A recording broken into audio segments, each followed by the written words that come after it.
तो ये लगातार हम आपको अपडेट्स यहां पर दे रहे हैं। हरियाणा में बीजेपी 26 सीटों पर आगे चल रही है और रुझानों में हरियाणा में कांग्रेस को बहुमत मिलता हुआ वहां पर साफ तौर पर नजर आ रहा है। और जाहिर सी बात है, एक बार फिर से मुस्कान जरूर आई होगी प्रियंका जी के चेहरे पर। लेकिन एक बार जरा हम श्रीनगर भी रुक कर लेते हैं। मोहम्मद यूनुस हमारे साथ वहां से बने हुए हैं। क्या अपडेट अभी उन तक पहुंच रहे हैं? काउंटिंग सेंटर पर क्या हाल है जहां पर इस वक्त आप मौजूद हैं, मोहम्मद यूनुस?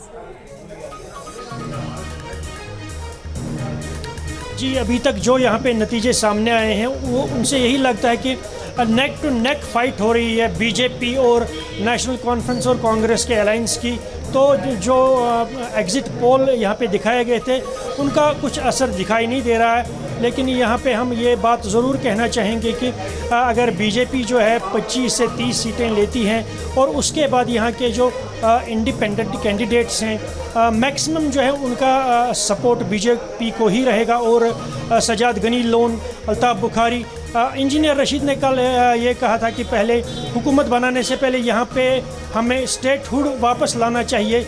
और अगर बात करेंगे हम जो यहाँ पे जो लेफ्टिनेंट गवर्नर मनोज सिन्हा जी हैं, उन्होंने जो 5 लोगों को नॉमिनेट किया है उन पे उमर अब्दुल्ला की प्रतिक्रिया आई है। उन्होंने ये कहा है कि जो ये नॉमिनेशन हो, ये नॉमिनेशन जो है ये असेंबली बनने के बाद होना चाहिए। ये रूल यही है कि असेंबली बनने के बाद हो। लेकिन ये यहाँ पे क्लियर नहीं हो रहा है अभी कि कौन सी पार्टी यहाँ पे हुकूमत बनाएगी। अगर तो अभी की जो ताज़ा अपडेट है उसके मुताबिक बीजेपी अकेले 27 सीटों पर आगे। जम्मू कश्मीर में कांग्रेस पार्टी नेशनल कॉन्फ्रेंस के साथ अलायंस के साथ 38 सीटों पर आगे। पीडीपी सिर्फ 5 सीटों पर सिमटती नजर आ रही है। आखिरी बार जब चुनाव हुए थे तो मुख्यमंत्री महबूबा मुफ्ती थी और अब देखिए किस तरीके से उनकी जो पूरी पॉलिटिकल जर्नी है उसको नुकसान पहुंचा है। यहाँ पर अन्य के खाते में 11, ये किसके साथ जाते हैं त्रिशंकु की स्थिति में, ये बड़ा सवाल। लेकिन हरियाणा की तस्वीर पूरी तरीके से साफ हो चुकी है। बहुमत के लिए जरूरी 46 सीटों से ज्यादा पर इस वक्त कांग्रेस आगे चल रही है। 54 सीटों पर कांग्रेस, 26 सीटों पर बीजेपी। प्रियंका जी, हमें लगता है कि अब आपको शुरुआती बधाई ले लेनी चाहिए। 54 पर इस वक्त आप आगे हैं, लेकिन आपको लगता है कि कांग्रेस की राह इतनी आसान होगी हरियाणा में? ऑल इज वेल या सवाल अभी भी काफी हैं? देखिए, कांग्रेस में जो जनता है, जो कांग्रेस को वोट दे रही है, जिस तरह से हरियाणा की जनता ने वोट से पहले ही ये सिद्ध कर दिया था कि पूरी तरीके से आश्वस्त कर दिया था कि इस बार जो लड़ाई है वो बीजेपी वर्सेस हरियाणा की जनता में थी। जिस तरह से बेरोजगारी थी, जिस तरह से महिला अपराध था, जिस तरह से किसानों की समस्याएं थीं, किसानों के साथ हुआ अत्याचार था, उसके साथ में पहलवानों पर अत्याचार हुआ, वो सारी चीज़ें पूरी तरीके से एंटी इनकम्बेंसी के रूप में भारतीय जनता पार्टी के सामने आई। भारतीय जनता पार्टी की आंखें अगर अब भी नहीं खुलती हैं तो मुझे लगता है कि ये शुरुआत होगी। ये शुरुआत है भारतीय जनता पार्टी के सुपड़ा साफ होने की। हरियाणा से शुरू होकर जम्मू कश्मीर, उसके बाद महाराष्ट्र और झारखंड में भी जाने वाली है। हकीकत यह है कि भारतीय जनता पार्टी धीरे धीरे पूरी तरीके से समेटती जा रही है, जनता का विश्वास खोती चली जा रही है, लगातार जो झूठ और प्रपंच करती चली आ रही है। क्योंकि वो जो कैंप्स आपके भीतर और वो जो कैंपिंग नतीजे आने से पहले ही जो दिल्ली में हो रही है उसको लेकर, क्योंकि टायर्ड, रिटायर्ड, इस तरह के बयान जो है वो भी सामने आए हैं प्रियंका जी। देखिए, बयानबाजी आप ये देखिए कि भारतीय जनता पार्टी ने किस तरह से पूरी तरीके से ये साबित करने की कोशिश की कि हम उनको जो है शैलजा जी को लेने के लिए तक पूरी तरीके से उत्सुक थे। पर उन्होंने क्या जवाब दिया? उन्होंने सीधे सीधे कहा कि मैं कांग्रेस के साथ में हूँ और मरते दम तक कांग्रेस के झंडे में ही लिपट कर जाऊंगी। और इसके बाद भी अगर भारतीय जनता पार्टी को शर्म और लिहाज होती तो मुझे लगता है कि आज वो कहीं ना कहीं ये साबित करने की कोशिश करती कि किस तरह से भारतीय जनता पार्टी पार्टियों के अंदर भी फूट डालती है, सिर्फ देश में ही नहीं। और उसके बाद कहती है कि एक रहो नहीं तुम क्या होगा। इस तरह की शब्दावली भी मैं प्रयोग नहीं करना चाहती, क्योंकि आज ऐसा दिन नहीं है। लोगों को बांटने की राजनीति करते करते आज हम जिस मोहब्बत की दुकान की बात करते हैं, आज हरियाणा में वो मोहब्बत की दुकान खुलने जा रही है।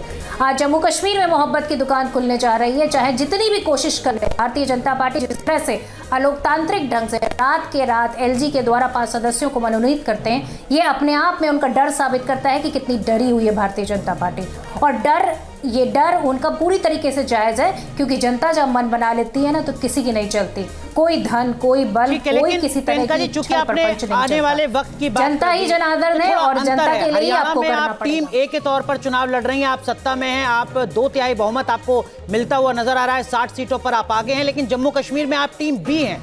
आप वहां पर सिर्फ 10 सीटों पर हैं, नेशनल कॉन्फ्रेंस 28 सीटों पर आगे। झारखंड में भी आप टीम बी की भूमिका में नजर आती हैं। महाराष्ट्र में उद्धव ठाकरे ही चेहरा होंगे, इसको लेकर चर्चा चल रही है, यानी महाराष्ट्र जहां पर आप आश्वस्त हैं वहां पर भी आप टीम बी हैं। सिर्फ हरियाणा ही है इकलौता राज्य जहां पर आप टीम ए के तौर पर हैं।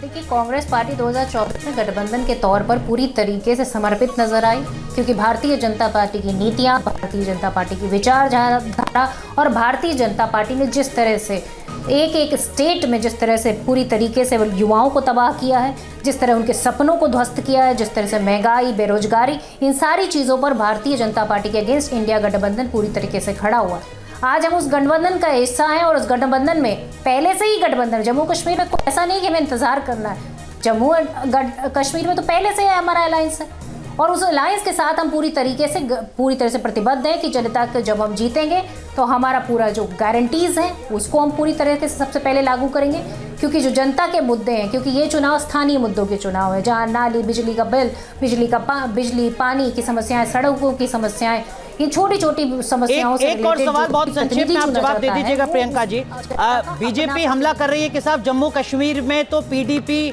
से आप कह रहे हैं कि आप कौन, हम आपको पहचानते नहीं, और दिल्ली में हम साथ साथ हैं। ये कैसा इंडिया गठबंधन? पीडीपी अभी भी है इंडिया गठबंधन में या नहीं है? अरे भाई, ये तो भारतीय जनता पार्टी बताए। देखिए, ये तो भारतीय जनता पार्टी बताए कि पीडीपी से गठबंधन करेगी, अगर जरूरत पड़ी तो नहीं करेगी। किससे किससे गठबंधन करेगी? देखिए, चाल चरित्र चेहरा इंडिया गठबंधन का हिस्सा है पीडीपी के साथ गवर्नमेंट भी चलाई और पीडीपी, देखिए मुझे लगता है इंडिया गठबंधन के जो भी पार्ट है, जो भी हिस्सा है, वो पूरी तरीके से पूरी जनता के सामने, हमें किसी छुपाने की जरूरत नहीं है और ना ही हमारा दोहरा चरित्र होता है कि हम यहाँ जाकर गालियां दें, उसके बाद जो है हम सरकार भी बना लें, हम उनके साथ में खड़े भी हो जाए। उनके मैनिफेस्टो को बताएगी कि वो बीजेपी से करे गठबंधन या नहीं करे, लेकिन एनके सर शायद वो 2014 का ही तो फैसला भारी पड़ रहा है कि आज बीजेपी की ये स्थिति हो गई है, क्योंकि इतनी मजबूत पार्टी के तौर पर वो वहां पर जानी जाती थी, लेकिन आज उसकी स्थिति इससे बिल्कुल इतर है। देखिए, एक चीज है कि कांग्रेस को ये देखना पड़ेगा कि आज 62 सीटों पे वो आगे है, 2/3 से ज्यादा बहुमत ये आधी होती है। अगर ये पब्लिक मैंडेट है नॉर्थ इंडिया के एक प्रॉस्पर स्टेट में, जहां का per capita income national average से काफी ज्यादा होता है, तो अगर ये है तो कांग्रेस के लिए अब जरूरी हो गया है कि एक अच्छा गवर्नेंस दे सके। ये जो पार्टी में जो नाराजगी है, ये चीफ मिनिस्टर ये बनना चाहता है, वो बन, उस सारे के लिए ये मैंडेट काफ़ी है कि 62 सीटें अगर आपकी इस समय बढ़ रही हैं तो 2/3 बहुमत से आप इन सबको दबा के एक अच्छा गवर्नेंस दे, ताकि महाराष्ट्र पे असर पड़े, ये वैसे झारखंड में भी जाए। अगर ये कांग्रेस सक्सेसफुली कर ले गई, क्योंकि मोहब्बत की दुकान से शुरू में तो आप वोट ले लेते हैं, लेकिन अगर गवर्नेंस आपका अच्छा नहीं हुआ, और जानते हैं कि हरियाणा में गवर्नेंस के डेफिसिट की वजह से ही ये बीजेपी अपना सरकार लूज कर रही है। मुझे इसमें विश्वास नहीं है कि 10 साल में हर चीज़ बदलती है, ऐसा नहीं होता। कई जगह नहीं बदली है, आप देखें तो, और कई जगह ये ट्रेंड टूटा है। तो हमें लगता है कि इस समय कांग्रेस के लिए ज़रूरी हो गया है कि एक अच्छा गवर्नेंस, एक मॉडल गवर्नेंस दे, जिसमें कि विकास एक रियल कंपोनेंट हो, और जिसमें लफाज, ये मोहब्बत की दुकान वगैरह आप खोलते रहिए नेशनल लेवल पे, लेकिन आप गवर्नेंस एक अच्छा दे जो रिफ्लेक्ट करे, बाकी राज्यों में भी आपको प्रभावित करे। ये अब कांग्रेस के लिए एक जरूरी वो हो गया है। न्यूज नेशन अब व्हाट्सएप पर खबरों की ताजा अपडेट के लिए न्यूज नेशन के इस QR कोड को स्कैन करें।